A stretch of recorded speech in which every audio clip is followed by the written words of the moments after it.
Hello, hello, hello. All right. Then we'll get rolling. For those who are online and going to join us, we're running just a bit late. It's still coming in, but all right. Well, I'm going to get underway. I will make an announcement before I go here, just real quick. So coming up, we have our business meeting. I'm already announced that on Sunday. Will be this Sunday.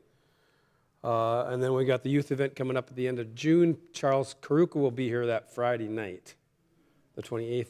And I now have booked the Stanos in for July. July 11, 12, 13, 14. So Doug and Karen Stanton will be here for like Thursday, Friday, Saturday, Sunday, 4 days. So can spread the word on that, but we're going to have them in as well. What's that? Yeah. Yeah, you never know. No, they're going onward from there, so they're committed to that, and that's pretty much it. So, all right. Do I have anybody on? I think it's Mike. You look like you had the paper in your hand. Did you take the test? Yeah, I took the test. I haven't What's your number one? Have you added them up? Oh, you're on the right day today, I think. Kathy says, "Come on over."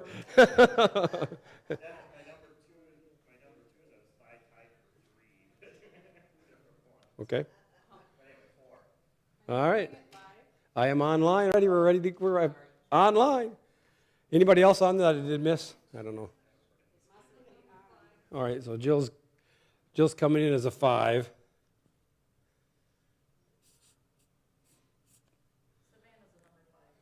What's that? Savannah. Okay. All right. So what I'm going to do tonight, I have. Yeah, well, Danny's number 1 is 2, right? I tied for 2 and 5. Yeah, that's no surprise. So. Look at all those 5s. I know. Well, how about that? So I have 5 to go. Let's see. 2, 3. We're going to do 1, 2, 3, 4, 5. We got 5 and 3 weeks to do these in, because I want to be done June 6th. That's what I promised you. So I'm going to run through 2 tonight. And I'm going to kind of pair them together because they're kind of similar in their pairing. But I'm going to start tonight with number 3, which is the leader. Sometimes people call it the organizer, leader.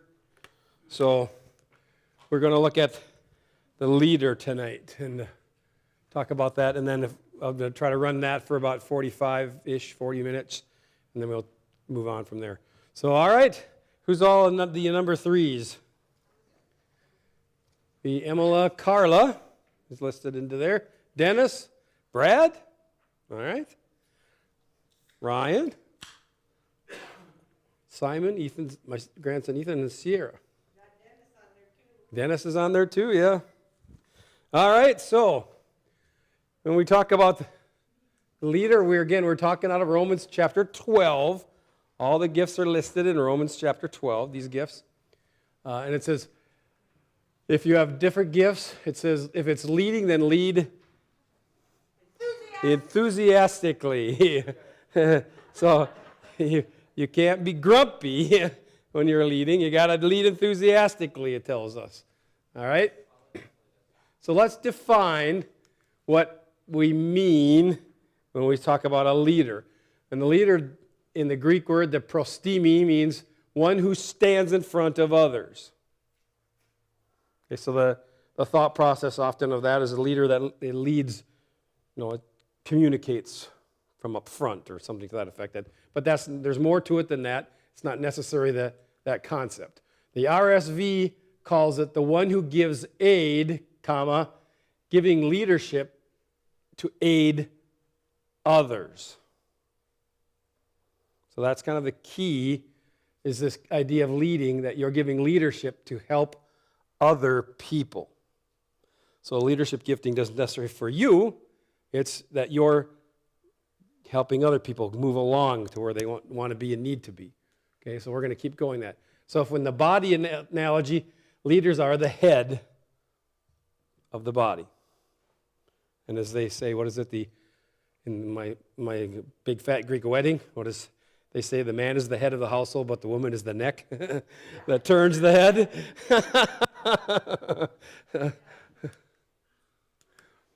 So what's the difference between this? I throw this question up there because a lot of times people think about leaders, and when you think about leaders, the thing that's going to pop into your head, I got to go back to that slide, is we think this concept of people that we work with or work for, and because they are in a position of leadership.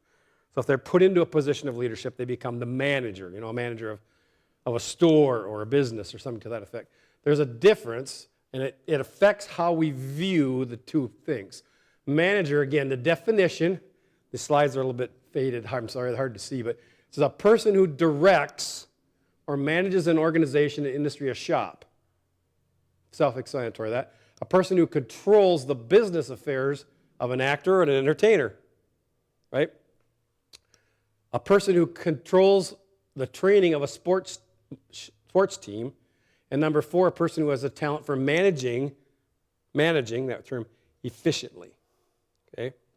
So let's look at what a leader is. See if we can see any concept of difference that it says. Basically, a person who rules, guides, or inspires someone. So there's a big difference. One of the big differences is that in a manager, a lot of times a manager has no vested interest. It's like the difference between the hireling, in Scripture it tells us, and the shepherd. When he says the hireling runs away when confronted, where the shepherd stays and fights for the sheep. It's kind of a similar concept, that a manager just, a lot of times they don't really have a lot of interest. They're hired. I'm just here to do this. The difference is that the leader has a vested involvement into this. I often use this analogy, and I've got to update my analogies because they're too dated, is that when the Baltimore Ravens, for all you males in the room here or women that like sports, when the Baltimore Ravens won the Super Bowl, Jim Harbaugh was the coach. But if I ask everybody, the men who understand this question, who actually was the leader of the team? Ray Lewis. Because Ray Lewis was the middle linebacker. He was the heart and the soul of the team. He'd come out they do the introduction, and he'd come out and do the, they stomp, the big hookah, or whatever they call it, and he's dancing, and he's out there, and he's talking smack, and he's pumping them up, and he's the leader. They got to that, and the reason they won the Super Bowl was because that was his final year of playing. He announced he was going to retire, and so they wanted to get him the Super Bowl. So he was their leader. So I said there's a difference between manager and leader. Okay? So the person that's in charge is not always the leader. Okay? So if, we look in these positions of a person who's in a position of authority in a business, they're not always the leader of the business. I have a friend of mine who actually has since passed away, but he worked down at the St. Paul newspaper. And I was working at the Duluth newspaper at the time, and he was a photographer, and he came up to Duluth. He was going to photograph some big event at the arena. This was before the Amsoil was built. At the arena, and he wanted to put up lights in the arena, these very powerful flashes that he could control, and he was going to shoot some hockey tournament or something there. And so in order to get the lights up, he would have to climb up into the catwalks up in the top end of the arena. So when he came in, he said, his advice to us, this when he was going to try to pull this off, he says, when you go to some place like this, he says, if you can understand the terminology here, he says, you go find the butt cracks. He says, don't go to the office and ask the people in the office, can I go up in the catwalk and put lights up in the catwalk? Because they're going to say no. He says, you go find the Zamboni driver, go find the maintenance guy that's pushing the broom with all the keys, and you say, hey, I want to put some lights up there. Is that okay? No problem. Because they're the ones that are actually in charge of the place. Because they're the ones who control what you want to try to do. So I said, look for the butt cracks. was his terminology. We did get the lights up, by the way. All right, so it says leaders are the ones who like to help others develop themselves in their ministry. Okay?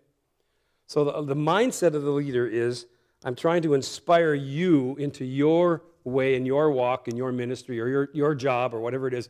How can I help you get there? What can I do to help you get there? Okay. They often, well, I'm going to start saying stuff ahead of myself if I do that. Leaders understand these three concepts. They understand honor and they respect authority and the structure of authority. So when a leader goes someplace, they will reflect that understanding of the conditions around them. My friend Mike Smith, from Redeeming Love would come up and he would come to preach at the church and he would say, I'm coming to your house. Is there anything particular that you would like for me to speak on? How long do you want me to speak for? Do you do ministry afterwards?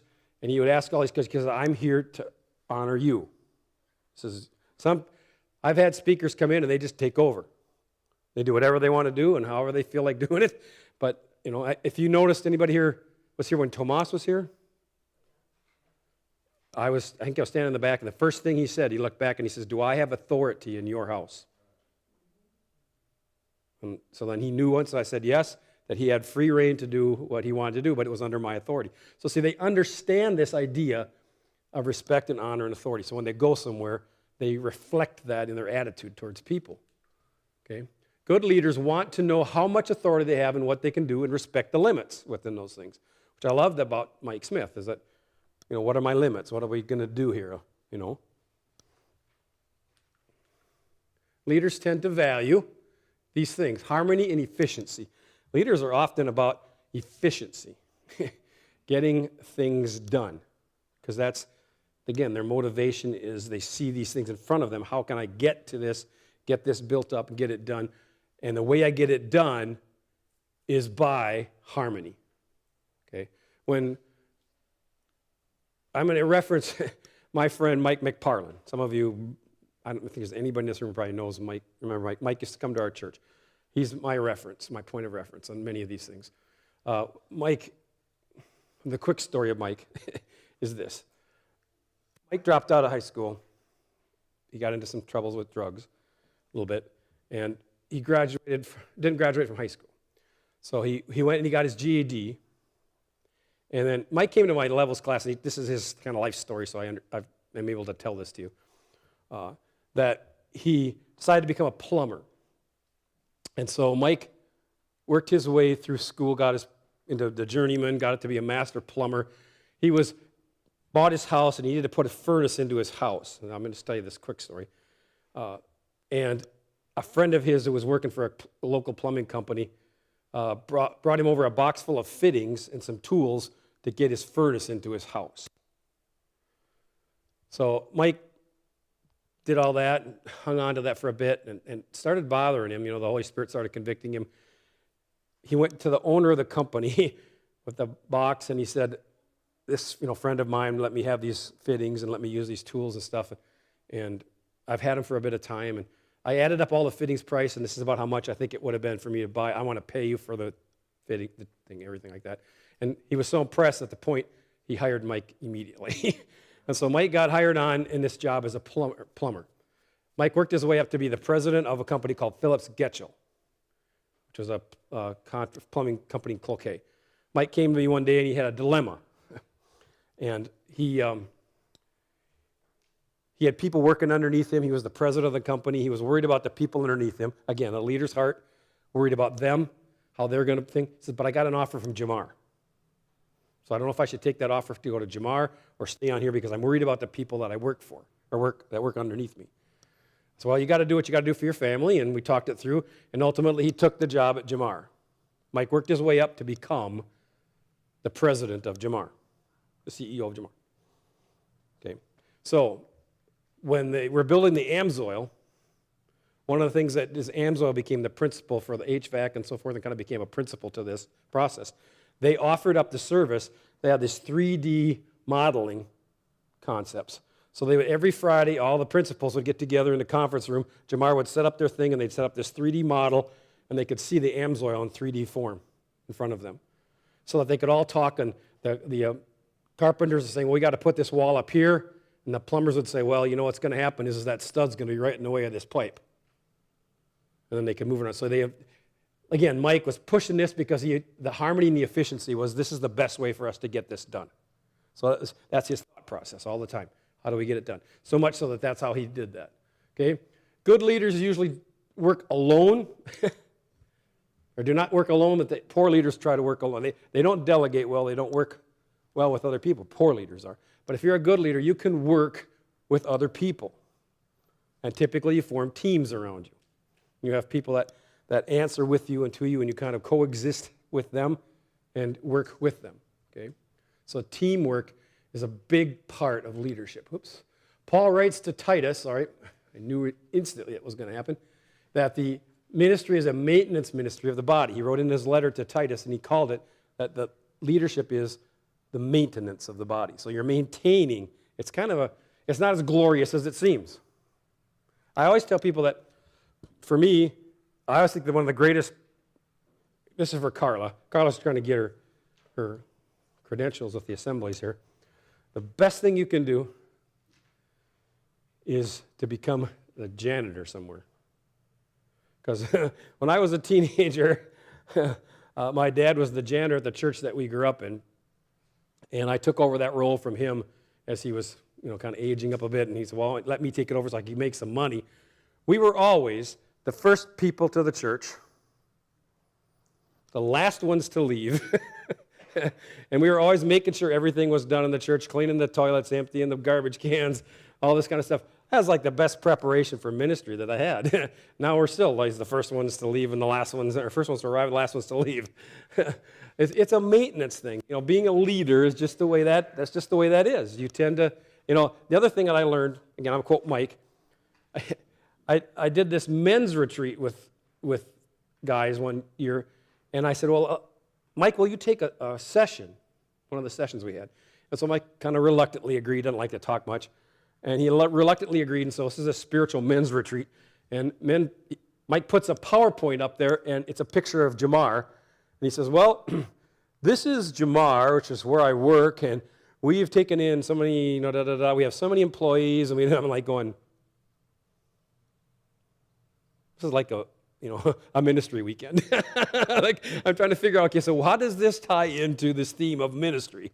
But Mike got to the point, and one of the points he made that stuck with me forever, and Josh is probably going to remember this, I think I've quoted this in class, right, is that Mike said this. He said, I think that Christians should be the hardest working people on the job site. He says, I think Christians should be the first ones to arrive and the last ones to leave. And Mike modeled that in his work ethic. So, I think that's, again, the idea of a leader is you're a maintenance, getting other people to flourish. All right? Leaders are goal and mission-oriented people. They're about the jobs around them and see what they're doing as part of keeping the mission of God running smoothly. So this is, again, it tends to, when you teach this class and you hear this class, and I go through the exhorters and the prophets, and they sound like these are like super spiritual gifts, and the other giftings sometimes don't sound spiritual, but this is a spiritual gift because it's a thought process in a leader's mind that they're doing things for the Lord. And they're needed in the body because they do get things accomplished and get things done. But it is a spiritual drive for them. It goes beyond the physical and the natural. Leaders give priority to the goals of the job, and they set things aside to achieve them. So you will find that leaders are very focused individuals. They focus themselves. They will work hard on that job. They will achieve it. They set other things aside. They don't get distracted often very easily. They stay on point when they're given a point or a task to do. They are strong-willed and have great focus, and it's very difficult to change a leader's mind once they make a decision on something, how they're going to do this, okay? That makes sense? We doing okay? All right, so I find that leaders tend to be competitive. They work hard. at what they've decided to do. They're highly visionary people. And the key with the issue of being in leadership is that you see broadly, you see big pictures, you see the way things need to get done. Like building this building, there were a lot of tasks that were laid out in front of me. That most people, I mean, I find out these things like, yeah, we've got to get, we got to get the ground crew in here to do the groundwork, then we got to get the concrete, we got the pipe, lay the pipe in here, get the concrete poured, then we got to get the construction crew in here, the framers, and you got to get, somebody who knows how to do this, they can see these things, they can visionary what needs to be done, and they can pull all these things into place. It's like they pull all these strings to say this is what we need to do. When we built the building, and we had this point where we needed to figure out what we were going to do with this building. We were being in the assemblies. There's a program called MAPS, which is, I don't even know what that stands for anymore. I remember what it was at one time. But it's a bunch of retired guys that drive around the country and live in RVs and build churches. They just volunteer. So I called up the district, said, well, we're putting our building together. I need some volunteers to help. So I got 4 guys that showed up in RVs, and the one guy's name was Charles Allen. He was about 80 years old at the time, and which, by the way, I thought this was very cool. Can I say this? Charles came and he took the point on building our building. He laid out the blueprints, and he was able to figure out where we needed to do and what we needed to order, and you need more of this and more of that, and how to get manpower here, how to get guys up here. And I spent hours and hours working with Charles. I could not keep up with him. He outworked me every day. He was this farmer from Texas with a drawl, and he's climbing across the trusses, and I mean, I just couldn't stay with him, but he had this vision of what needed to be done to get this church up. And he got this place to where we could get into this building. And for me, the cool thing that happened was about 10 months ago, I got a text from, I don't know who it was, like Steve. Like, this is Steve Allen. I just wanted to let you know that my father, Charles, passed away. And I thought that was very touching that 18 years later, whatever it's been, almost 20 years later, he thought enough of us to text me and say my dad passed away. So it was really pretty cool. Charles was a pretty unusually good. Yeah, he would call me and check in with me and see how things were going. They were just really nice people, him and his wife Betty. They were just nice people. He had that whole Texas get it done thing. But he had this leadership skill to motivate people to get where they needed to be, and he could see this broad perspective of life. Okay? Leaders can see the relevant issues and are ahead of people with dealing with these issues.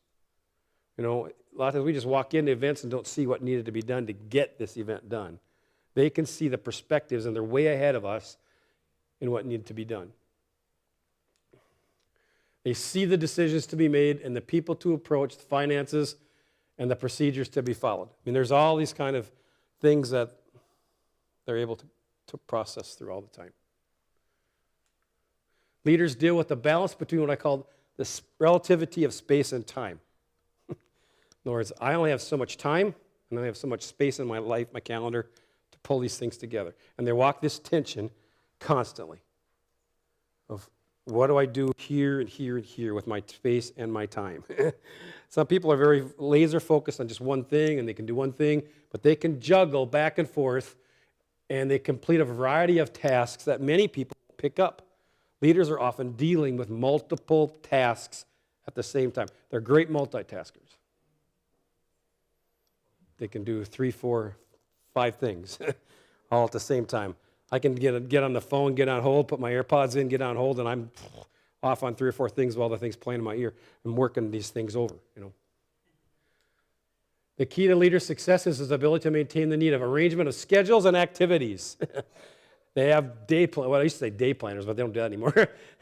On their phones, the calendar on the phone, and it's boxed off in multicolors, knowing when and where they have to be. They move from place to place with ease. They know where they need to be. They need to know exactly what they need to do at each place.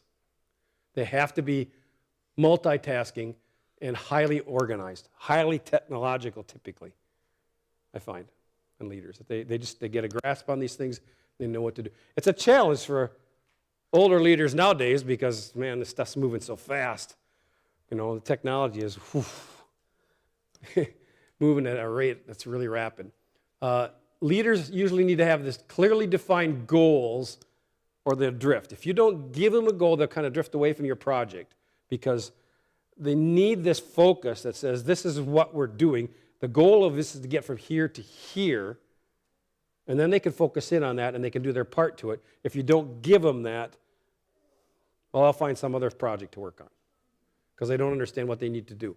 Brad's nodding his head back there. All right, characteristics. The best leaders are servant leaders.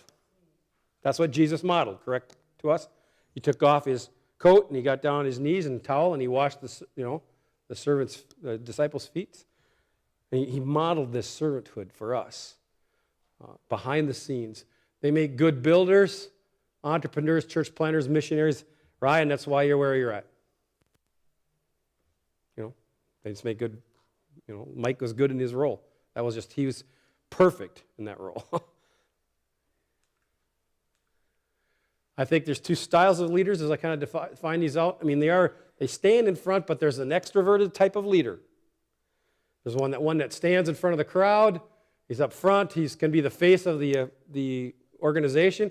And then there's also an introverted leader, and they can do equally well, but they do stuff from behind. Can I give an example of a person? Yeah. That would be, Eric Nelson. If anybody knows Eric. Eric Nelson was a worship leader at the river. And he was a very introverted leader. He was a behind-the-scenes guy, did all the tech work behind the scenes. Yep. Everything set up, got everything for Bell worked, and he was a very behind-the-scenes guy, but was very much leader. Right, and then his wife Belle was a very out front leader. The Belle who's always on Facebook doing selfies and videos, and you never see Eric in that.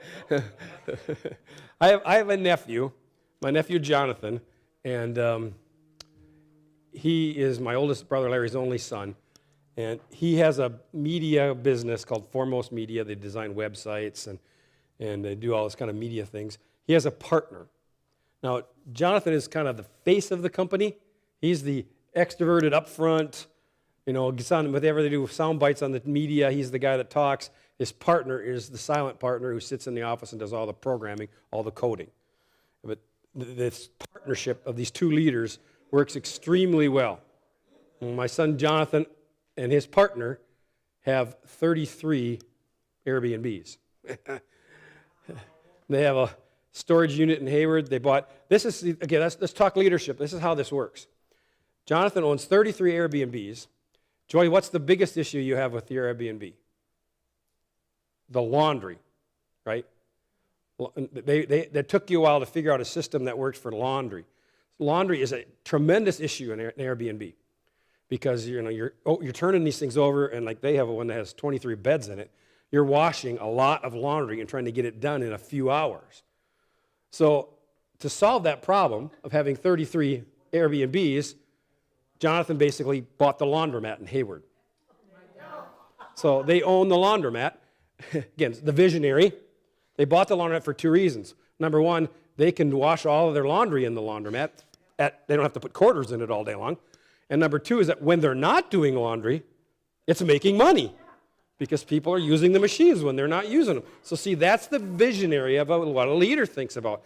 So then now on the tail end of this, Jonathan just wrote a book on how to do Airbnbs. So he's going to pass on this advice to other people, how to do this. But again, he sees these kinds of things, and that's why Jonathan is where he's at, because he's always kind of thinking ahead, 4 or 5 steps ahead. And he's the extrovert. I was going to long ramble on that, but he's the face of one. But his partner is exceptionally good as leadership on the other end of it. He's just quiet behind the scenes. Okay? Again, leaders see the overall picture. They clarify the long-range goals. They see the large-scale things, and they can break them down into smaller tasks of what needs to be done. Then they motivate and they organize what they're responsible for and get people into those positions so they can get things done. They get a lot done that way. Okay? Caitlin up there is, which one is she? She should be on number 3. Well, down from 5. That's what mine was. It's so much here, but she's like, my calendar is color coded. Yeah, she knows I'm what an introvert leader. she knows what we're talking about. So, again, they don't like to waste time. Leaders are really about time. No, your aunt, Chris Russ. Your aunt, Chris Russ, bullseye, that's her. Wow. Yeah. So time is an essence to lead. There's only so much time. You're working with time. You know, it's again just I don't have time to waste on these things. They are awareness of the resources available, and they know where to find these resources. I will reference Mike one more time. We were building the building. I've told these stories multiple times. We were building this building, and we decided that we were going to open on the first Friday night in September. I don't remember, I think a year that we had. Anyway, I had booked Mickey Robinson, who was a pretty big name speaker, to come in and be the first speaker. We were going to open on a Friday night. I booked this airline ticket. I got him. He's coming. He's flying in on Friday morning.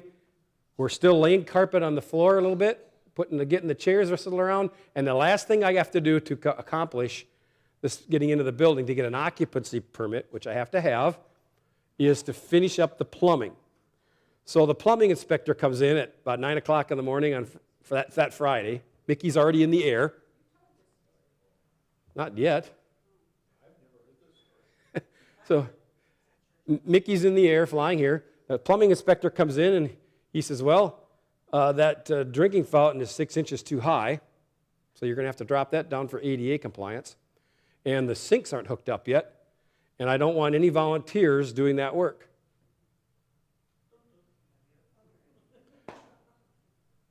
So I get on the phone, I go, Mike, I got a problem. Within 20 minutes, 3 Jamar vans pulled up in the church. They came in, pulled out their sawzalls, cut the sheetrock up, dropped that sink. You know, they got in there and hooked up those sinks and got everything ready to go. It took them several hours to get that all taken care of. We got everything else rolled around. It's 3:30. Courthouse, or the city hall closes at 4. I called up the plumbing inspector. And I said, I finished up the plumbing in the building. And he said, very good. He said, just out of curiosity, who did the work for you? I said, well, my friend Mike McParland sent some guys from Jamar to come and do it. And he said, well, if Mike did the work, I don't even have to come and look at it. Just come down and get your permit. So to me, it's just 2 things. One, it says that Mike knew where the resources were available, and he knew what it would take for me to get to that stage to be done. And the second thing that it tells me, and I use this as an example to particularly my classes at Teen Challenge, Mike was so well respected in the community that the plumber instantly knew what his name was, he knew who he was, and he had so much regard for him that he didn't even come and look at the work. See? So, again, good leaders get that kind of reputation. You know, those are the kind of things that they get well known for. But again, they have this awareness of resources. That makes sense. Okay? I find often that good leaders tend to stand on the sides and not get involved until they're asked. My example of this is I've been to many times to soccer fields where some volunteer, mom or dad's out there, and they got the 6 or 7 or 8-year-olds out there, and they're going to try to have practice, and they're letting these little kids, they're all running around, and they're going here and they're picking grass, and they're doing all this, and they're trying to, okay, we're going to do this drill, and we're going to put the cones up, and they go for a little bit of time, and the parents are on the sidelines, and they're all kind of watching, and there's a leader out there, and he's kind of chomping at the bit, like, yeah, okay. And so finally the parent says, anybody here that would like to help me? And the reluctant, then he'll raise his hand and say, I'll give you a hand. I tell you, here's what we need to do. Why don't you take 3 or 4 of them over here and do this drill? And you take a couple of them over here, and they go boom, boom, boom, boom, boom, boom, boom, and all of a sudden they start this practice. See? Because they have already in their head put a visionary concept of what a good practice would look like while they're standing here on the sidelines. See? But they won't throw themselves into the situation unless they're asked. Leaders get great fulfillment from seeing others come together and work to finish a task. That's just, they can sit back and watch it. It's like a marvelous thing to have happen. I know I was dealing with, I just came off of helping our son Andrew down at their lodge for the last 3 days. I took a van full of Teen Challenge guys down there to work. Today I was talking a little bit to Andrew, and he says, yeah, he says, this is the tough deal is, for him, is that this tough deal is the being in charge part of this.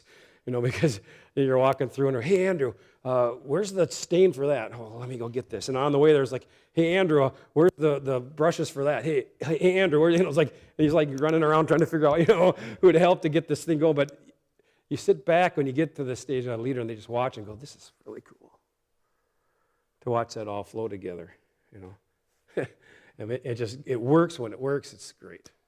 Leaders are willing to endure the reactions from people to get things done. So what I mean by this typically is often a really good leader, the ones that I've dealt with, are pretty thick-skinned individuals. Because at times, when you're trying to lead and you're trying to go somewhere, you're going to get resistance from people. And everybody's going to have an idea. Being the leader of the church, it's a great thing when everybody else come and say, you know what we need to do is this. And you say, that's a fabulous idea. You should go ahead and take charge of that. Oh, I don't have time to do that. They want it done, but they won't step into doing it. But everybody's got great ideas. So sometimes you've got to turn people down. Say, nope, that's not a great idea. Or sometimes you got to let people go in positions. The most difficult thing a leader often has to do is to let people go that are workers that don't work out well. Right, Ryan? You've had to do that. It's a hard thing. But you have to learn to endure that and not lay awake at night and think about it and worry about it and stress over it and roll over it all the time because it's part of it. Again, they move on to the new task when they're done with the present one. I find that leaders don't often process when the task is over, it's over. We move on to the next one and not lay there and think, oh, man, I wish I would have not put that caulk on that window. I should have had the guys do this instead of that. They can just say, I've got this project, I'm done with that one, I'm moving on to this one. So, all right, so let's look at the leader's strengths quick here. The leaders are efficient, thorough, loyal. It sounds kind of like a dog, doesn't it? Like the loyal, efficient, thorough dog. Come on. Anyway, they're efficient in their work. They're loyal people. They work, and they're very efficient. They invest their time wisely.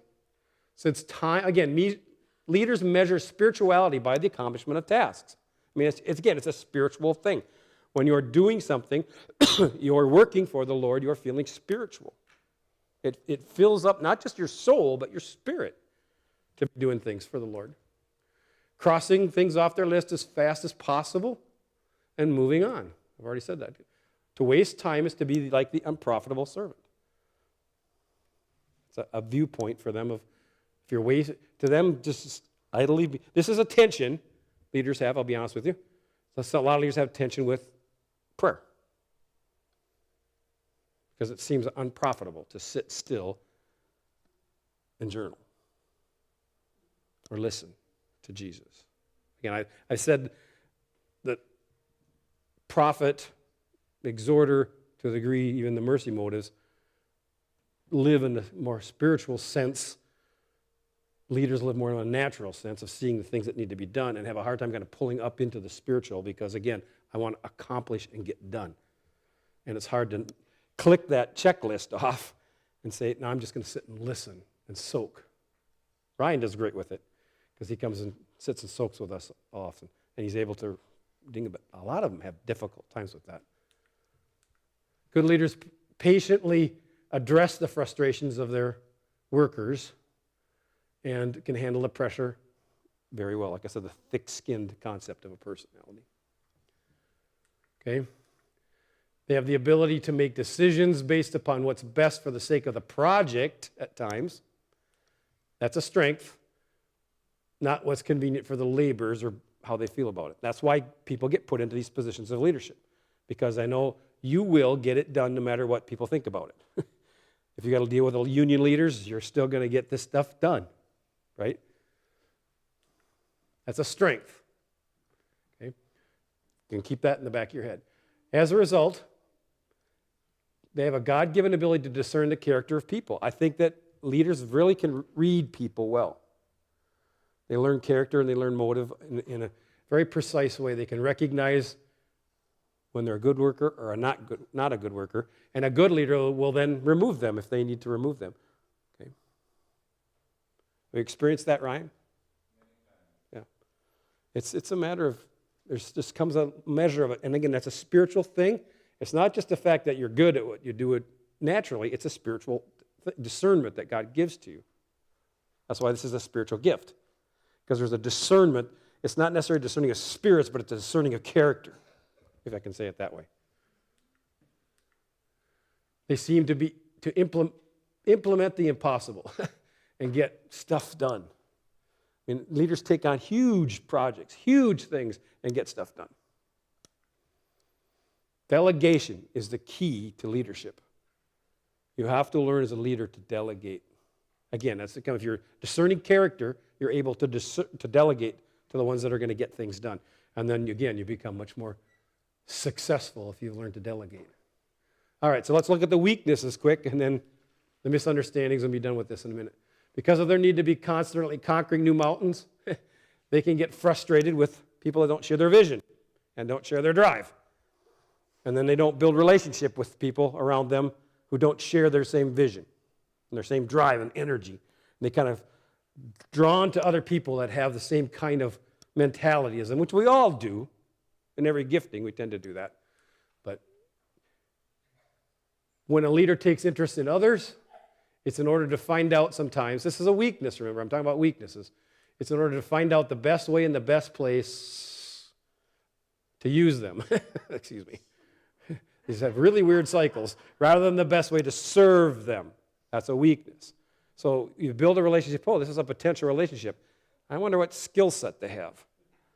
So then it's a matter of kind of digging into the inquiry of, okay, let's try to figure out what kind of skills they have, if they're a potentially good employee. That's the weakness. Remember.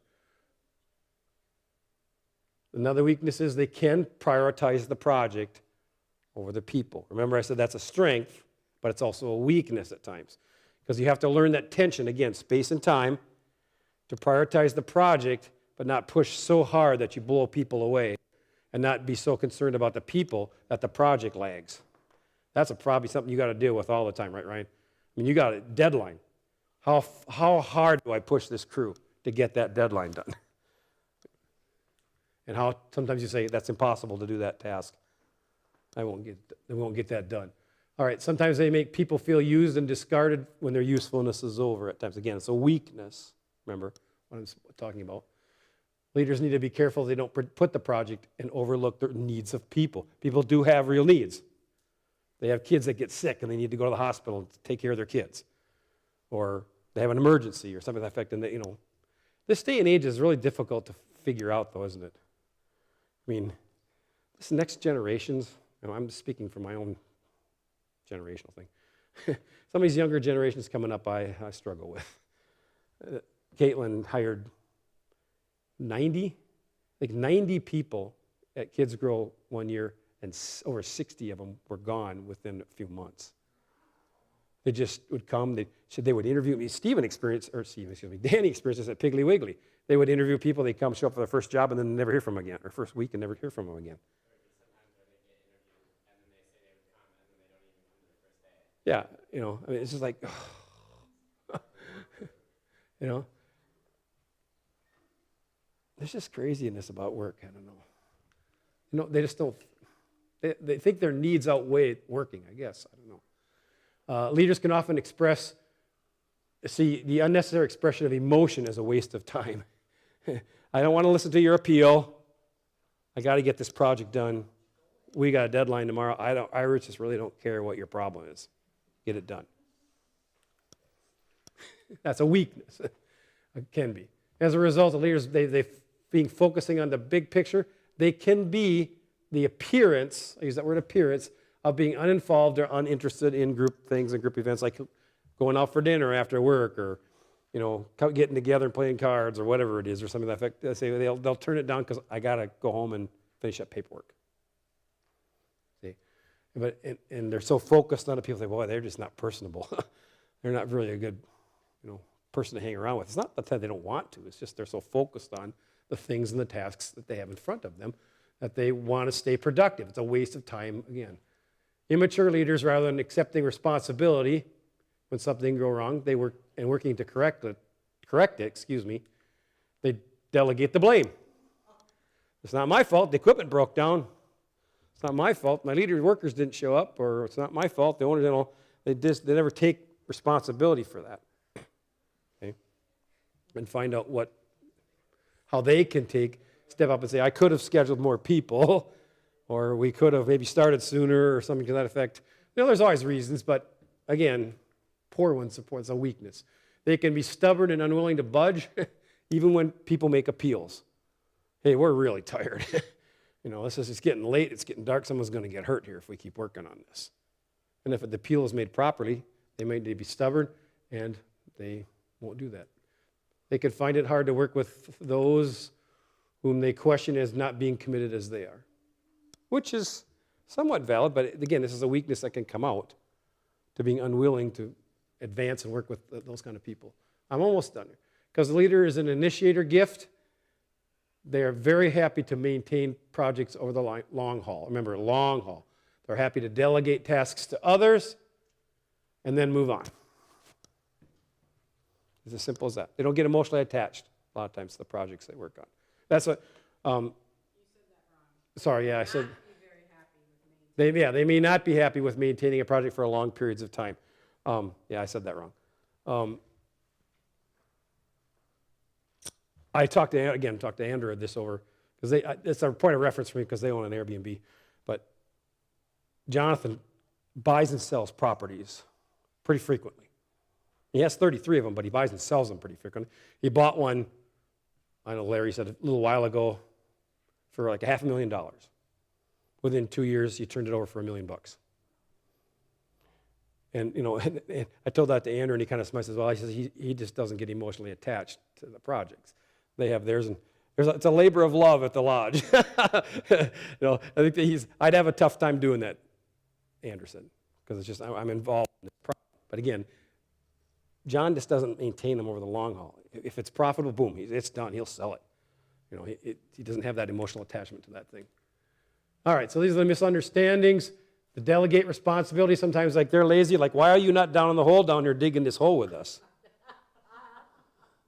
Well, I delegated you to do that.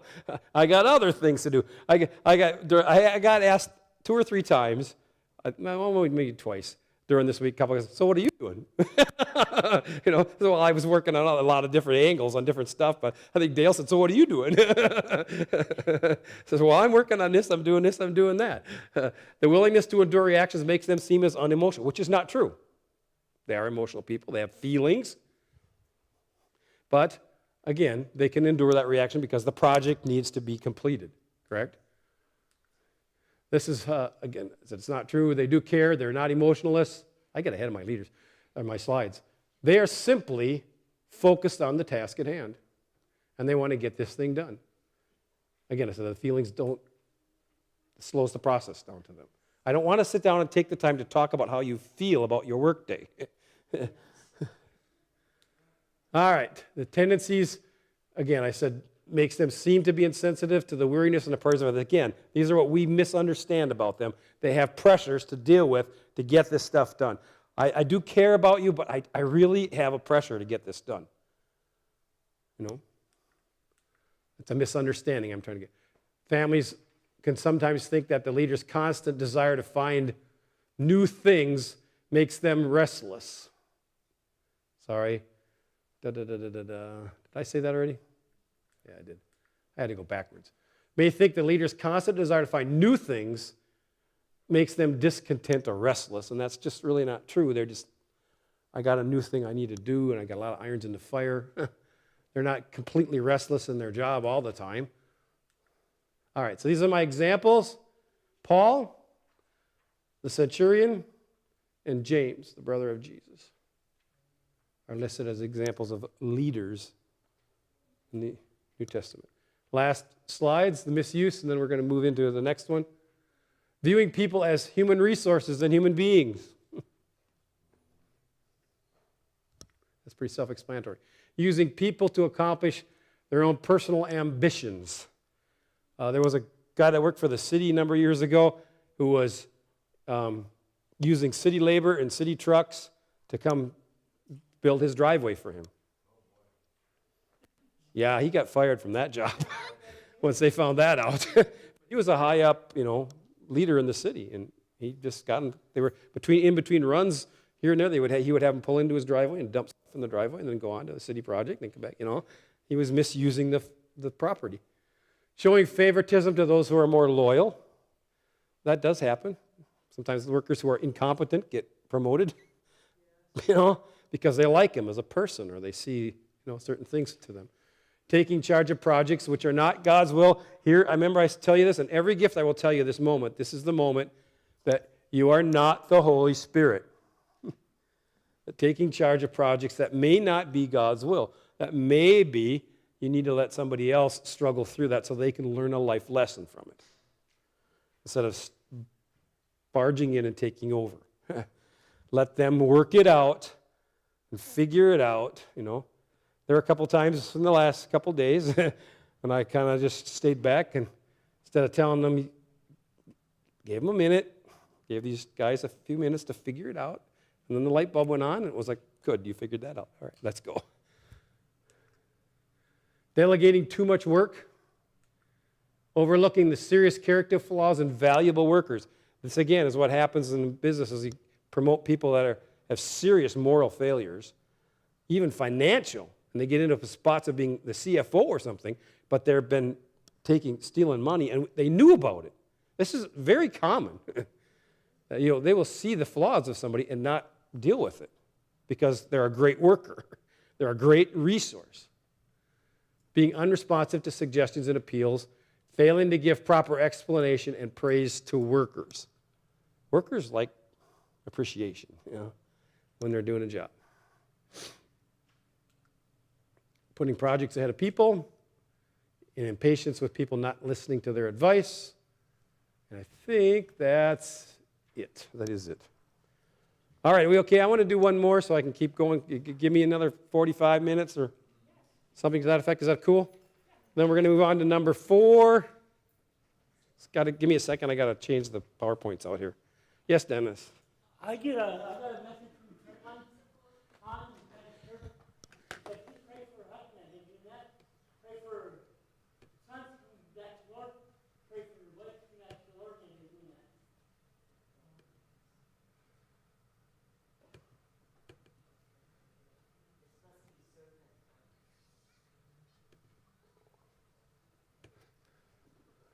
All right. So number 4 is the servant. And I'm going to contrast these because they're similar giftings, but they're slightly different. So I want to give you the differences between the two. So this is Kathy's. So Kathy and Mike are going to be the people of the hour here.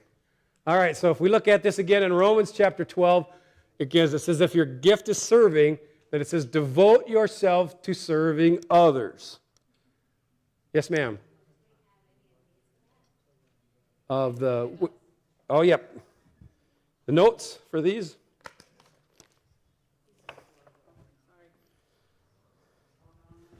All right. So, devote yourself to serving others. So this gift is a gift about others, again.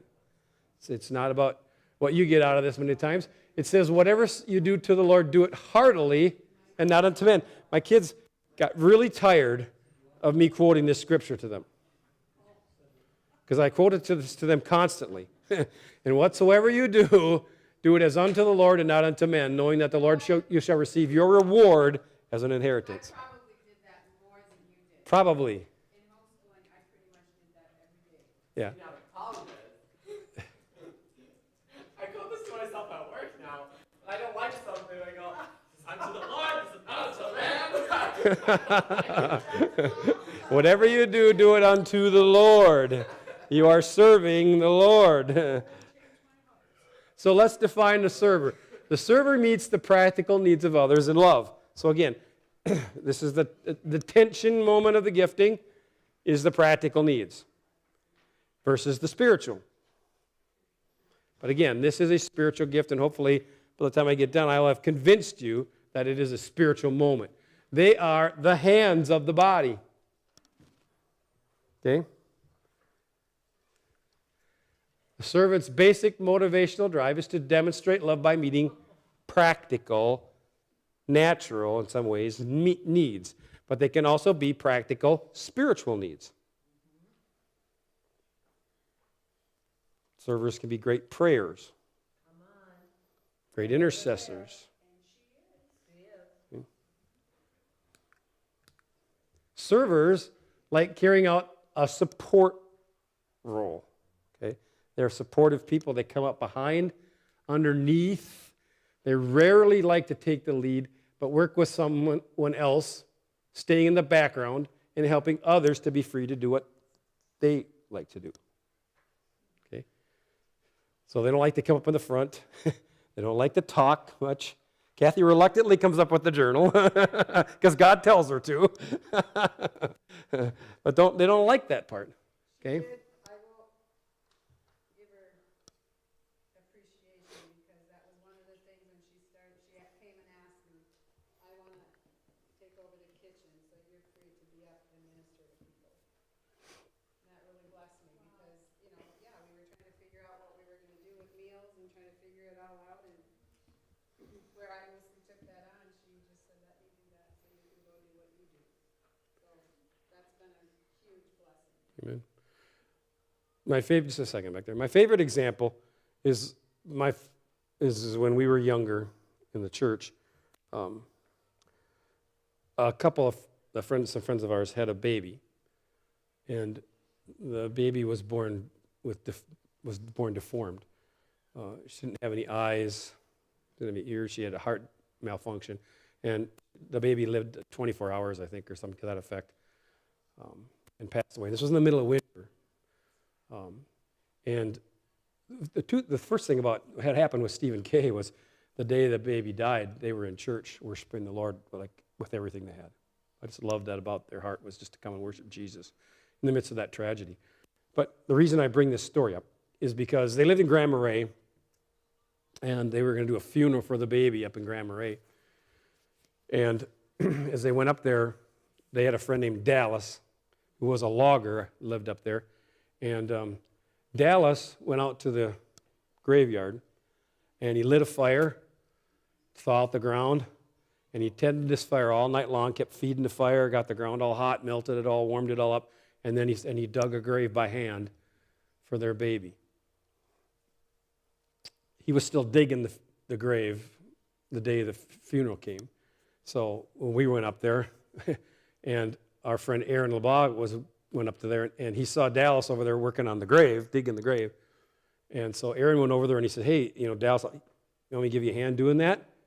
And this is the heart of a servant, is what Dallas said to Aaron. He said, this is what I do well. There's a whole building full of people who need to be comforted and brought some hope to. That's what you do well. You go do that, and let me do this. And so he stayed out there and he dug that grave while the funeral was going on and made sure that it was ready to go. But that was his heart, was this is what I want to do. I want to be in the background. I'm going to do this. You go do that. Because you're really good at that. Rose. Oh, I just wanted to say how when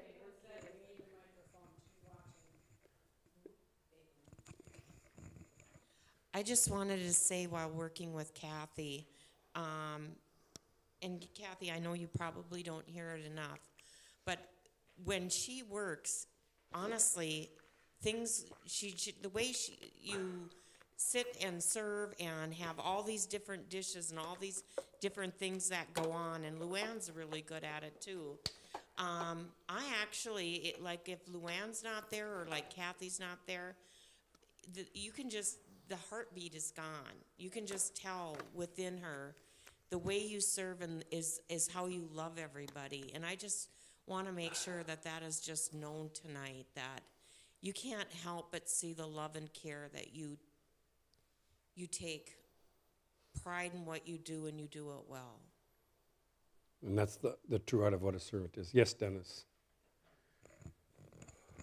Well, people don't realize, before Kathy started coming here, I actually prayed Kathy into the church to work in the kitchen as a servant. And thank you, Kathy, for coming. Amen. All right. Right, they don't like attention either. In fact, it says servers are so reluctant to take up this role that they get frustrated with the demands of leadership. And this is one of the things. It's one of the things that I always try to run the tension with, run the line with Kathy. I don't ever want to throw too much on you so that you get too frustrated with, because again, the difference between a leader and a servant is they both are, the same style of gifting. The leaders are comfortable and cool and okay with the multiple tasks and figuring them out. The servant can get frustrated with the multiple task, and if there's too much demand put upon them, they can get frustrated. Not always. I mean, Kathy, you handle it very well, the balance of it, but I can see at times when it starts to overwhelm you. And it just, most of the time a leader, they don't get overwhelmed by that. So you want to add more to it? You have to use the microphone if you're going to add, because people can't hear if you just talk. So I was just curious if servants tend to be put a lot of the time in leadership positions. Yes. Because they're good at being leaders? Yes.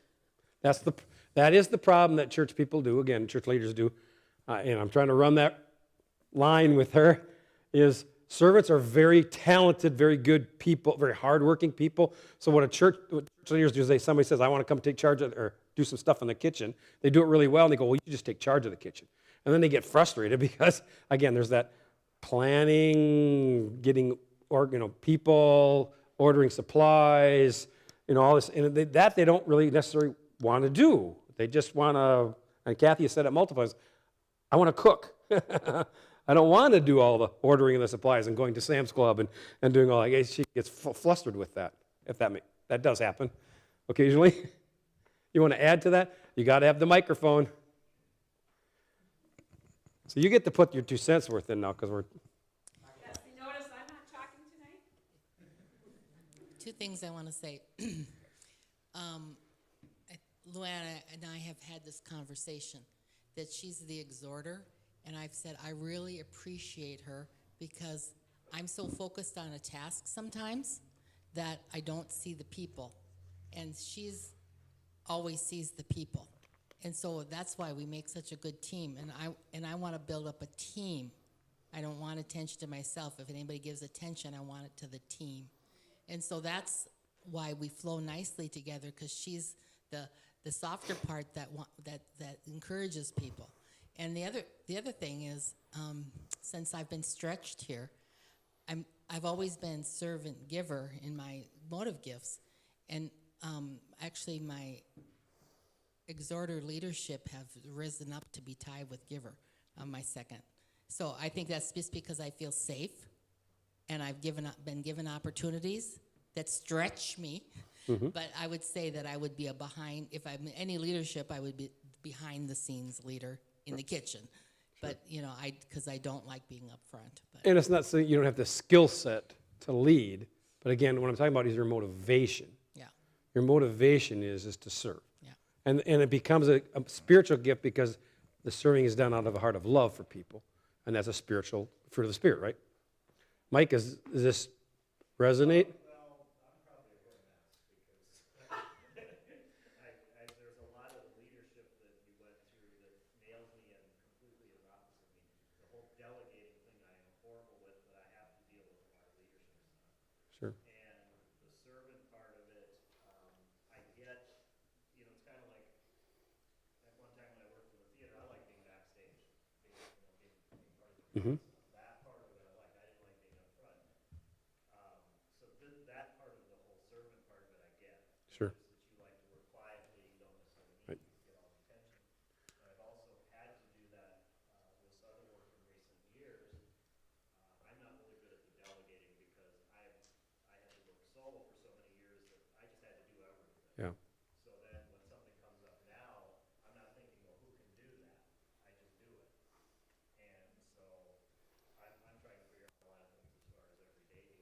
Sure. But I do get you like to work quietly, you don't necessarily need to have people coming to you, and all that, but I deal with that in other angles as well. But it's what you, like you said, it's your motivation. Right. It's the motivation. It's not the skill set. I'm not talking about skill sets here. I'm talking about your motivation, what drives you and why you do react and do the things that you do. Well, and honestly, as whether it's our job or whether it's different things that we're involved with or our circumstances, we will, I mean, Jesus operated in all of them. So we do develop and grow in all of them. Like you said, it's risen. When I was coaching a team, directing a team for Pampered Chef, my leadership was at the bottom, but it rose really high because I was forced to lead a team. And so I learned a skill set. But it's not what motivates me. What motivates you, where it just is more natural for you to function out of, you know. And so, yes, we're going to grow in all of these areas, and we should, because then it helps us to understand one another. But where you're motivated is where you really are functioning. Right. So servers easily recognize practical needs. Some people don't recognize practical needs real well. You know, they just don't see them. But a servant can recognize those practicals. It's a ministry of helping others. Servants are great at providing transportation, giving hospitality to people, repairing and maintaining along, doing housework. In a church setting, usually, again, if you've got people that are good at servants, they make, you know, if you have missionaries coming in, they're often the first ones to say, hey, they can stay at my house. Because they want to help, they want to serve, they want to, how can I help? I'll go make a gift basket up, you know, or, you know, take them back and forth to this kind of stuff, repairing things, maintaining things. They're very good at that kind of function because they see those practical things. These are the things that are in the forefront of their head, again, between the spiritual and the natural, kind of that tension, as I talked about. Servers live to demonstrate love in deeds and not words. They don't often speak much, talk much, but they're right on top of it by demonstrating it by what they do. So it's a demonstration of love manually, in a sense. Servers physically and spiritually, I say, see what needs to be done. It's not just in the natural. Servers can see the spiritual needs that people need and can help them with that. You know, whether they need prayer or whether they might need some counseling or they might need a ride to somewhere to help get the counseling, you know, it's a spiritual gift to see this in the spiritual sense, spiritual world. Okay, they're about two things: action and getting things done. Let's get it done. Let's get to it. Let's get that church cleaning day going, and let's get it done. They're focused on the physical actions of the church, and sometimes not turned in quite as spiritually. I say it is a spiritual gift, but I want you to understand that they don't always see things clearly spiritually as others' giftings do. It's not the total case. Again, these are generalities to some degree, but again, it's the motivation what I'm talking about. Okay? Servers focus their thoughts and actions and attentions not on themselves, but on the needs of those around them. They're willing to sacrifice of themselves so that others, again, it sounds a lot like a leadership gifting. That's kind of why I paired them together tonight, but there's a slight difference. The server is diligent and willing to sacrifice time and energy to complete a task. They are usually the first people to show up at places and the last people to leave. Have you ever noticed she's usually the first one here? The car's parked there, and she's almost always the last person to leave the building. She might. Maybe secretly she lives in the back somewhere, and I don't know about that. I just read this crazy story, but I didn't even know where it was. They discovered there was a store in some city, and it had like a peak front of it, and it had a plastic, like a sign in front of it for the store. They discovered some lady had been living up in that peak for like a year. It's kind of like she had plugged into an outlet in this up on the roof to get power, and she had a computer and a printer and a coffee maker, and it's like, How did they not see that for a whole year? She'd been living up there. I thought that was kind of crazy. That was wild. They put themselves into everything they do. I mean, they get emotionally, see, this is the difference. They get emotionally attached to the things that they do compared to the leader who doesn't get emotionally attached to it. They can sell properties like Jonathan, move on, boom, boom, boom. The project's over, they move. But servers get emotionally attached. They're possessive of the task that they do, in a sense. Okay? They're very loyal people. They are so loyal, they have a hard time saying no. Sometimes. And they'll work themselves out. They express themselves most satisfactorily by doing tangible, simple tasks. They relate by doing, not explaining or teaching or giving organization. Though they can do that, but they prefer to be doing as opposed to taking the time to say, this is how you get this done, this is why we get this. Oh, never mind, I'll just do it. And plug into that. My dad, I love my dad. My dad, was a great father, but this is one of his shortcomings, was he would always just do it himself. He'd always say, I'd come and say, Dad, can I help you? No, I can get it done quicker if I just do it myself. And so then he didn't teach me some skills that I wish he would have taught me. But, all right, keep moving on. Servers would rather carry out responsibilities themselves in finishing them than assigning the tasks to other people. Again, it's part of knowing how it's done and doing it that way, because when you get done with it, then it's going to be done right. Right? Rather than delegating it, they might, yeah. It's hard. I had a tension of this in myself. Yesterday, we were working on some things on at the lodge, and we had to replace some boards on the front of the lodge, and I had John up there on the lift, and he's measuring and cutting. A couple of times it's like, oh Lord, these measurements are not coming out right. I should just get up there and do this much. If I could, why don't you guys just go take a break? I'll go do this. But I had to kind of let them work through the process and kind of advise them through that. We got it done. But this thing of delegating tasks is difficult, because if I can just do it myself and get it done. That's the difference between the leader and the server. Delegation is the problem. They want to see the job finished, and they will do the extra work. They will stay late to finish the task. They won't just drop it. They move on. Yes, Dennis. Like when Kathy asked me, after that drink, Kathy asked me if I would peel chairs, and I peeled 10 big chairs that day. Yep. So they will always do the extra task and stay late. Servers prefer short-term tasks. They get much more satisfaction out of the short-term task because then they can move on. They get their spiritual fulfillment from completing a task, see, and then have a beginning and an end. Do it. And again, the long-term, building a building is not the same as taking control of, I can do this project as part of building the building, and I can do this, and I can work on it. Leave me alone. Let me get it done. Now I'm done. Whew, I feel really accomplished. Now, what do we do now? And then move on to the next one, see. Appreciation confirms to the server that their work is necessary and they're being blessed. Servers we all love appreciation, but servants really like affirmation because they feel that then they're hearing from the Lord. When you've done something and somebody comes and says, exactly what I needed done, they heard from the Lord. So again, it's their connection. That's the spiritual aspect of that. They will often volunteer to serve in group-related projects, stuff that they can do on their own particularly, and you can count on them to be one of the people who are still around at the end of the project. Like I said, they will be the last people to leave.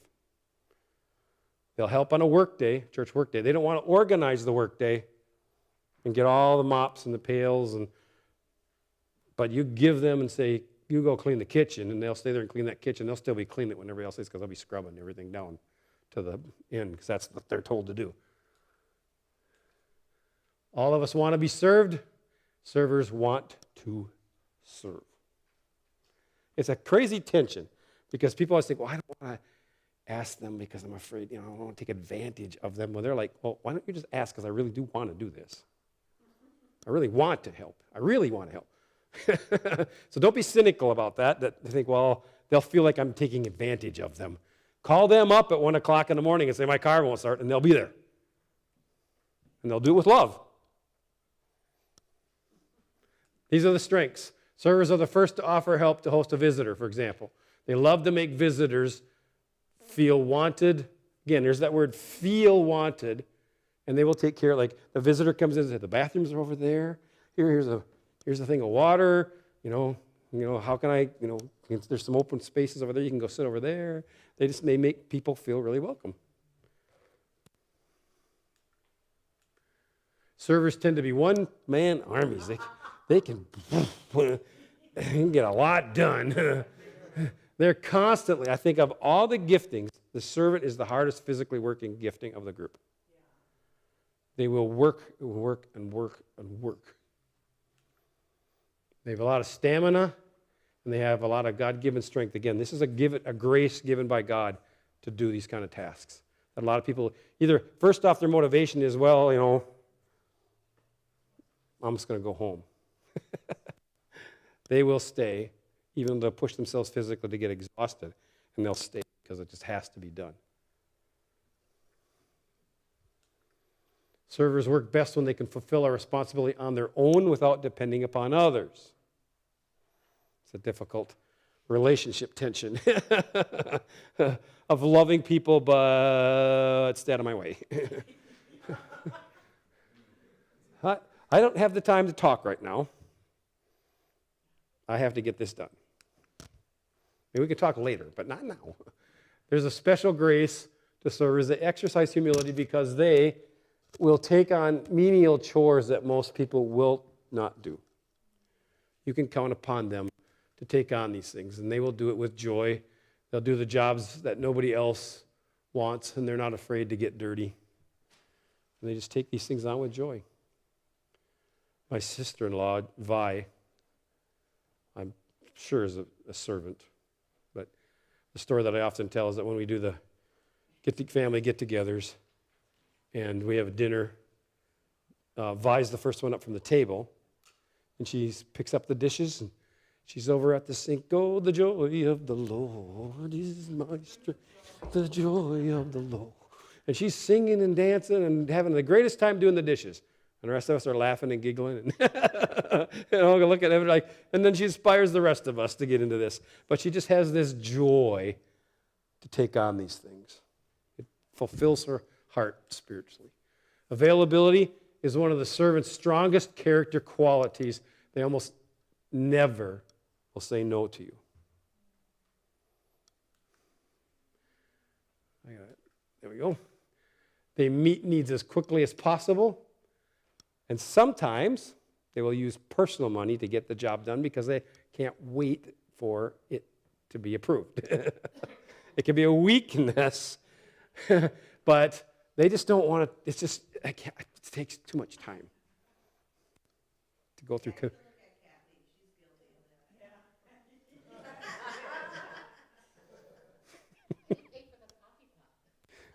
We got a new coffee pot, by the way. They do desire appreciation, and they can spot insincerity. They know when you're just blowing smoke at them. Servers' weaknesses, those could have been parts of that, I suppose. They have to deal with the temptation to become overcommitted, to lead to stress and frustration for them and their families because they're constantly busy. Being overcommitted is a big problem because they love people so much that they can't say no. And then they can't say no, and then they can't say no, and then they're working on 3 or 4 or 5 things all at once, and then they stress themselves to the point where they're physically exhausted. Servers become frustrated by time limitations. We're going to do a work day at church. We're doing it from 9 to noon. We get noon, and people say, well, it's noon. boom, they put all the brushes down and everything takes off, and the servant goes, well, wait a minute, the bathrooms aren't fully cleaned yet. Well, we're done. So it's from 9 to noon. No, we are going to do this till we're done, right? So there's this limitation thing that causes a lot of stress to them. If a server feels unappreciated, again, maybe they haven't been, but they feel that way, they can become resentful and they can turn inward, and focus on themselves because they're feeling unappreciated.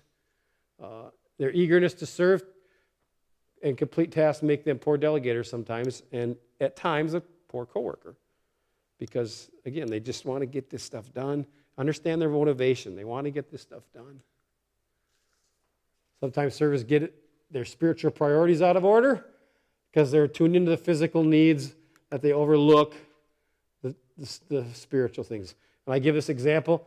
If they're going to lead a prayer meeting or clean the home of someone, usually the server will choose to go clean the house. Not always. Again, these are generalizations. But the story, again, that we always throw out, and servers get a bad rap because of Martha. But it is the Martha and Mary thing. Jesus was in the presence. He was there. He was moving. His presence was there. And Martha was so concerned about making sure the coffee pot was hot and that the cookies were put out and that everybody had clean dishes, that she was overlooking that Jesus was right there. That is, again, the physical need becomes, not that she didn't want to be around Jesus, it's that she was overwhelmed by the physical needs at the moment, and that's all she could see because of her motivation. Servers tend to be judging and demanding of others at times. Again, these are weaknesses, remind you of that, who are supposed to be helping, but they're not. Martha saying, can you please get Mary to come in and help me with the kitchen? Again, that's poor servers get a bad rap because of Martha. But again, motivation. That's a pretty long, pretty harsh word, but disdain it can get to be that way. People that they see as being lazy, uncommitted. Frustrated would be a better word, yeah. They get frustrated with people who they see as lazy or uncommitted. It's got to be frustrating for servants, again, in my generation, to see this younger generation. It's like, you said you're going to be here at 9 o'clock, and you didn't even show up.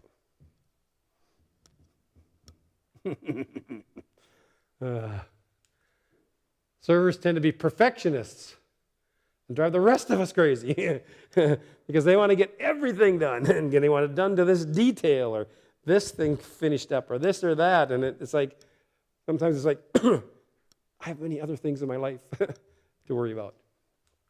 Whoops, that slide went by fast.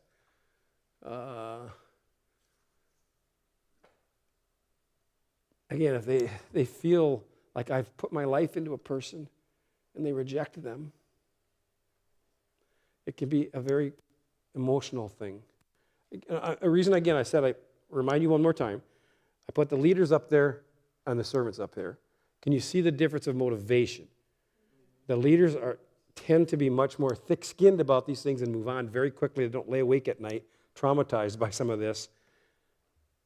Servers can get to this point that they can get frustrated and even angry or hurt and emotional over these things that if they've poured into somebody and then they reject them or move on. A leader can just say, well, they weren't a good worker anyway, so who cares? I can fill that position easily with somebody else. It's like there's almost a more sensitivity that a server has. Yes, the servers have much more sensitivity. So they're Yeah.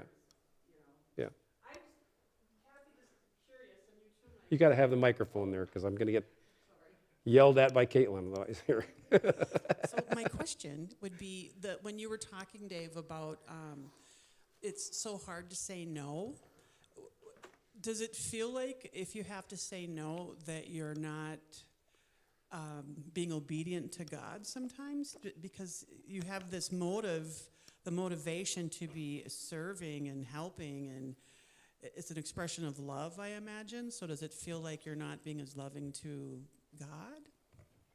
It's actually a very good question. No. I really know when God is moving me, but but I think that is just because of experience.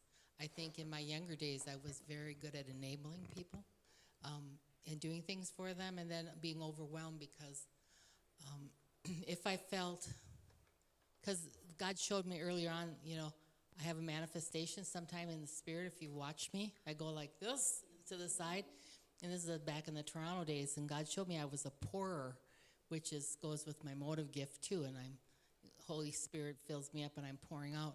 But when I feel like not pouring is when if I feel disrespected or used, in that gifting. And there are people that want to attach to people that are servants because they're very needy.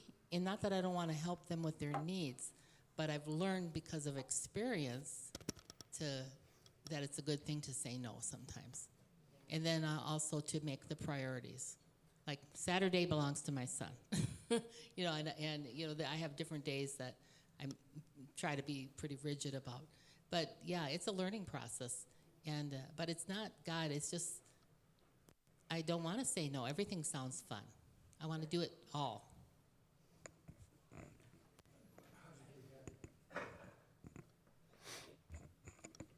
So here's a question for the servers. So when you're overwhelmed with a task, do you automatically pick out the leaders to help you? Do you automatically look in the crowd and say, naturally pick out leaders, say, I need you to help me do this task? No. Pretty much second that you look at it like I can do it, so and I know how I want to do it, and you tend to that perfectionist thing. That because you see it in your mind how it should be done, and you can do it. Delegating's not easy to do, so unless you know somebody can do it as how it needs to be done or how you think it should be done, you just focus on I can do it, and I'm still learning to put boundaries down with people, and this is where, like you said, you've learned some things over time that you have to say no sometimes, but usually my perspective has been if somebody asks me to do something or I see something that needs to be done, I just think I can do it, I want to do it, or I'm capable of it, so I should do it. So there's a lot of boundary issues with that I think needs to come into it. So yeah, as far as if you're overwhelmed, do you look around and look for other people to do it? Not usually. Right. If you do know of somebody, you might do that, but Yeah. it's not your natural. And that's actually, again, another reason why I think this is valuable to learn the giftings of individuals is because in a corporate setting, in a group setting, having servants know who leaders are, and when you're getting overwhelmed, as Brad is asking, go find the leader and say, I just need some help here.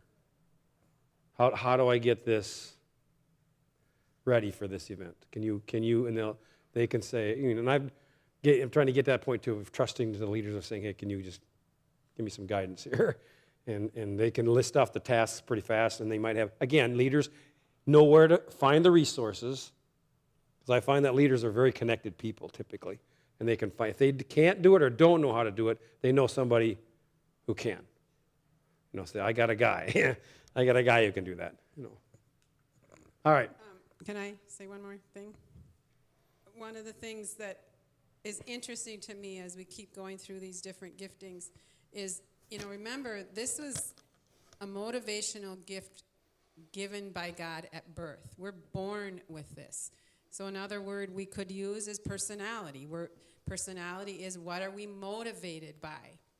So we can see people in our lives that don't even know the Lord that are operating in these giftings because it's what we were created with, how we're motivated out of. But I love how what you're doing is you're bringing in what we've been created to be, how we're motivated, how we were created to operate.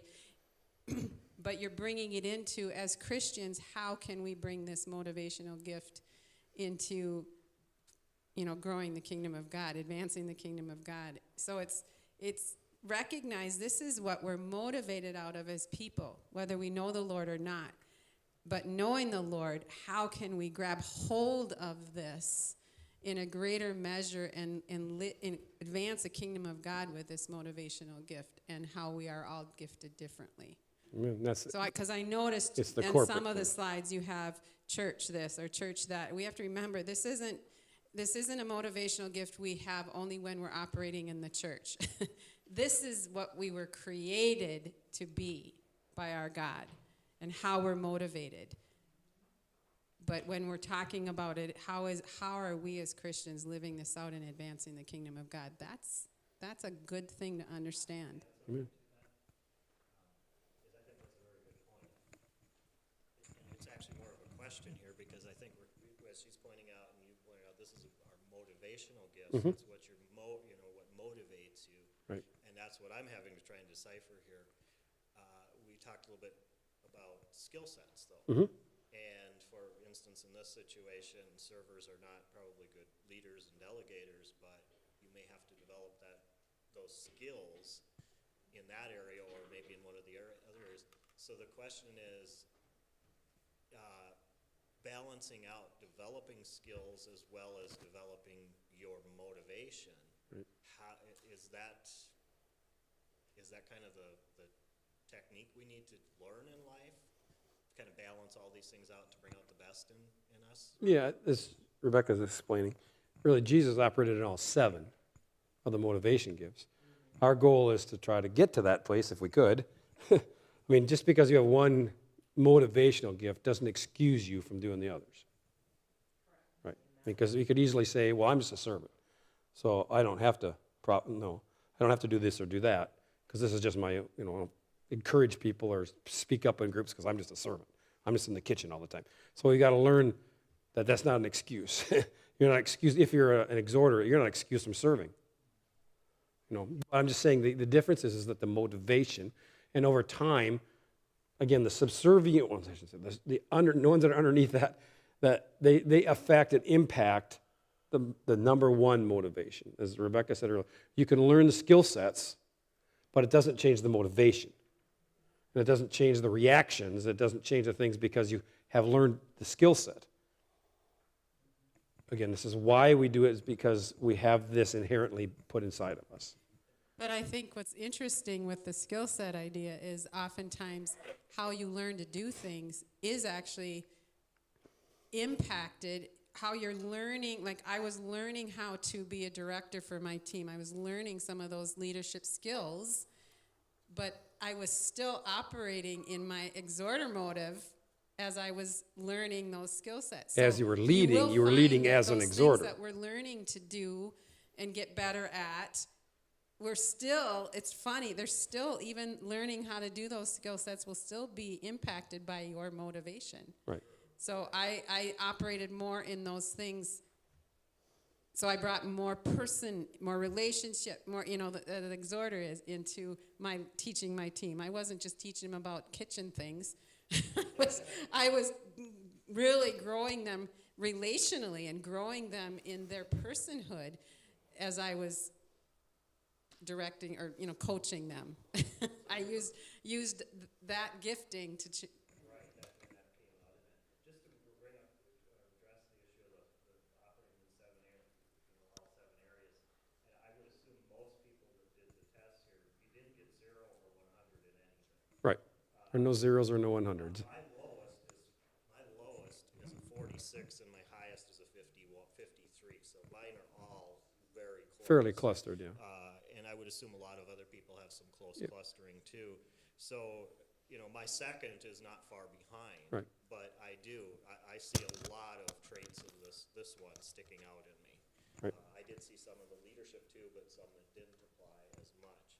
But I think we all do operate probably in all 7, it's just how much we do, and maybe we need to work harder at some of them than others.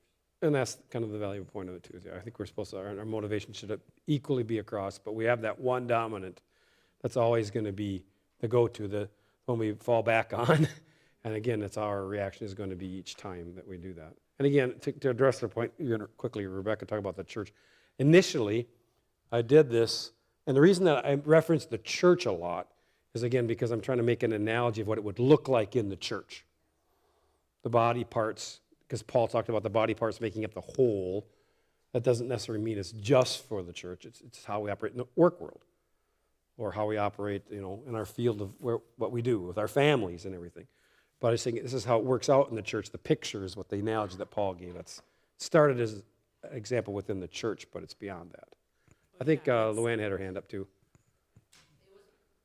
It was pretty much Mike just actually asked the same question, and it was just that my numbers are really close too. I mean, my lowest is a 48, but my exhorter is a 66, but I have a lot of them that are like 60, 58. I don't see myself totally exhorter. That's my main area, but I see myself in 1. I see myself in 3. I see some of myself in 4. So it'll be interesting with the 5, 6, and 7 when I'm at home, and I won't be able to talk to you guys as much, but seeing where if I'm motivating in some of that gifts too. Sure. Like we should be seeing ourselves. We should be seeing ourselves in all of them to some degree. Right. But we can see ourselves More dominant than one. definitely more dominant or more motivated. All right. One of the other things I was going to quickly say too was what's really fun about really understanding these giftings. And I know there's all kinds of personality tests out there, but you could draw in their words and still come up with the same thing, same idea. But what I love is that when we are meeting new people or, at a job situation or raising our children and we see these different giftings and how we can affirm that and call that out in them, particularly when my kids were little and I was beginning to see some of this, it was like, oh man, I want to foster that in them. Or people we're working with, I want to foster that in them or draw that out or, appreciate that in them. All right, yeah, Kathy had a comment over there. So just getting back to that skill set, so I would say when I first moved to this church, I had, in my other church, I had completely stopped serving because I was physically unable to do it. I had a lot of physical issues. And so God's been healing me and changing me, and but I was so grateful to be able to serve on a smaller setting. And so I could start, but I knew I needed to have team as well. It had to be smaller and it had to be a team because I still have some of those limitations that I had. So it stretched me in my skill set maybe for leadership because now I knew that I couldn't just do it by myself. So as far as increasing our skill set. All right, well, I want to move on. I got a few more minutes. Are you okay with it? A little bit yet here? All right. So this is the Holy Spirit moment. Their desire to help others can interfere with God's dealing with them. Yes, she used that word, enabling. Servers will enable people to stay within their problem because they don't teach them to a skill. Okay. All right, so the misunderstandings and their eagerness to meet the needs, they can appear to be pushy because they want to help. They want help. They want to jump in. They want to be a part of everything. Their eagerness to serve can be misunderstood as wanting to advance themselves. And again, that's not true. It's just their eagerness, their heart to want to serve. It's because they love people so much. They want to serve. They focus on meeting the physical needs. Sometimes their judge is not having interest in spiritual things, which again is not true at all. You got to use the microphone if you're going to. Kathy, Rebecca, and I do Sozos. She serves there. But she accesses the Holy Spirit in ways that flabbergast me. She hears so well, and she brings in the spiritual. She connects with the Holy Spirit and she hears things that reflect what that person is going through that are astonishing. Yeah, and again, I'm not saying that they don't have that capacity. This is the misunderstanding, what I'm saying. It seems like, they're so focused on the physical sometimes, but they're hearing as they're doing the physical. And honestly, that's been the tussle with Dave and I, because Dave's second gifting is, I think, is servant. It's one of them. I think I'm tied with a couple of them, but Mercy's serving is very high. Yep. So he and I would tussle with that because I'm exhorter prophet. So I would be like talking about all this spiritual stuff, and he would just, yep, that's good. Yep. And I'm like, don't you have more to say? No, you just said it all. But it didn't mean he wasn't thinking about it or processing it or connecting spiritually in other ways. So yeah, we've had to learn that. Sometimes they have a lot of stamina, and it feels like they don't care that I need to go. I want to be done, but they just keep going. It's again the misunderstandings of it. Here's the New Testament examples. Obviously, Martha has to be up there. Joseph of Arimathea, he's the one who gave up the tomb for Jesus. Philip, there's two Philips, and Onesimus and Timothy. Timothy is the obvious other example in the New Testament. Timothy was Paul's right-hand person. He was the one who did all the shuffling of all the letters. Basically, he delivered the letters to all the churches. Paul would write to him and tell him to bring this thing. All right, I got to fix that slide.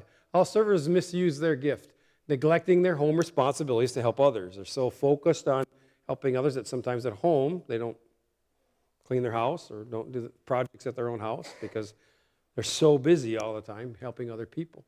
Accepting too many jobs at once because they just care about everything. They want to keep going, keep moving on. They have a tough time with the no. Wearing themselves out physically because they're so busy helping people all the time that they just get tired and worn out.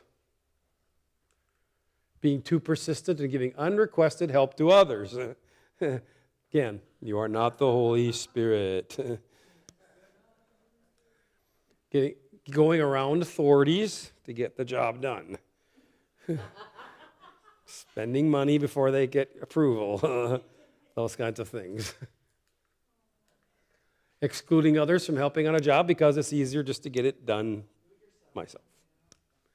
Interfering with God's timing or discipline by prematurely helping. Again, that's that again, you got to really wait on God sometimes to offer help. It's very important. Becoming hurt by perceived, I put that perceived, ungratefulness of those they helped. And sometimes, they use this, in the assemblies, they've used this acronym about men. And they'll tell us that men do stupid things when they're hungry. It's called HALT, hungry, angry, loyal, tired. That's where sometimes they can get into this unperceived, and they get tired. They might think, man, their emotions get off, and they think that they were unappreciated and unrecognized, and they get hurt by that. Getting sidetracked on while working on an assignment. I'm focused on this. Somebody needs my help here. Now I'm going to come over here and suddenly start plugging into here, and they leave that task over there to the side and not come back to it. And then they get back to it late, and then they have to stay and finish it. Reacting to others' lack of attentiveness to things that need to be done. Servers have this crazy thing that they can look around the room and see everything that needs to be done. That needs to be cleaned up. These water bottles need to be thrown away. Why can't people see that? What's that? Yeah, that needs to be. Have you been distracted by the need for this to be washed? And it's like, why can't you see that? Why do you not understand that needs to be cleaned? People are going to walk right by stuff and not see it at all. Here's one of my favorite stories, and I told this to the guys at Teen Challenge. I've used this phrase where my wife used to say the kids would do the dishes. I cleaned the kitchen. And she would say, okay, did you wipe off the counters? They'd go, no. Did you wipe off the stove? No. Did you wash out the microwave? No. And then we come to the key phrase. Josh is shaking his head because he knows exactly what I'm going to say. Did you pick up the toaster and wipe under the toaster?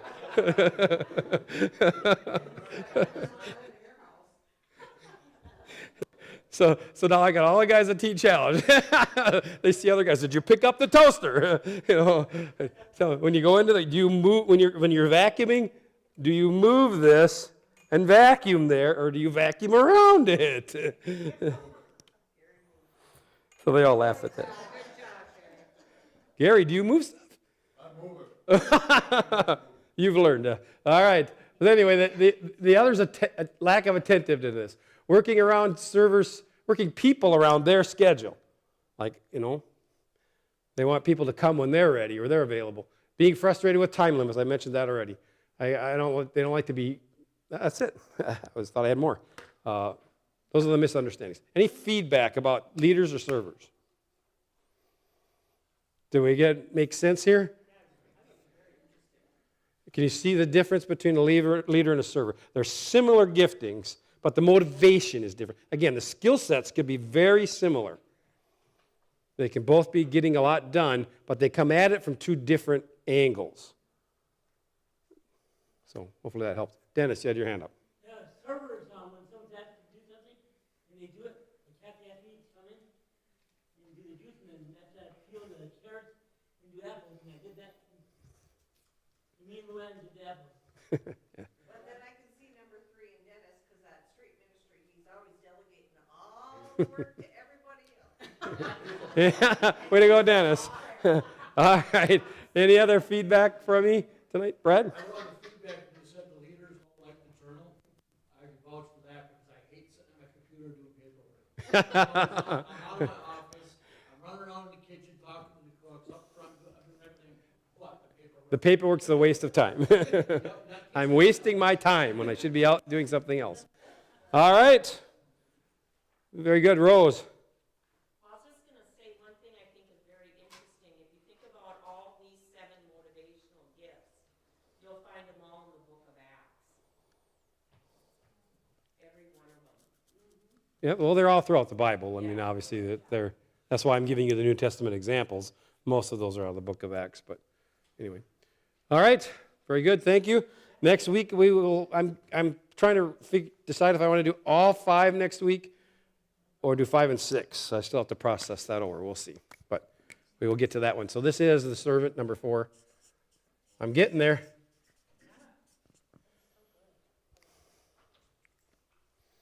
All right. Thanks for coming. You know, I might as well wrap this, and you guys most probably are starting to figure these down. Number 5, just so they get everybody figured in here. Number 5, you got to come back though. Is going to be the mercy gifting. That's Mary, the Italian. Sicilian Italian. Number 6 is the giver, and 7 is the teacher.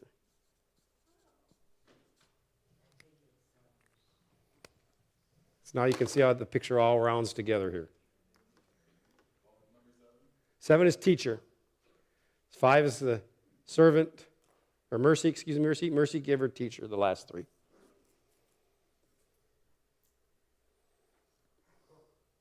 What? Cool. All right. Thanks for hanging on with me a little bit longer tonight.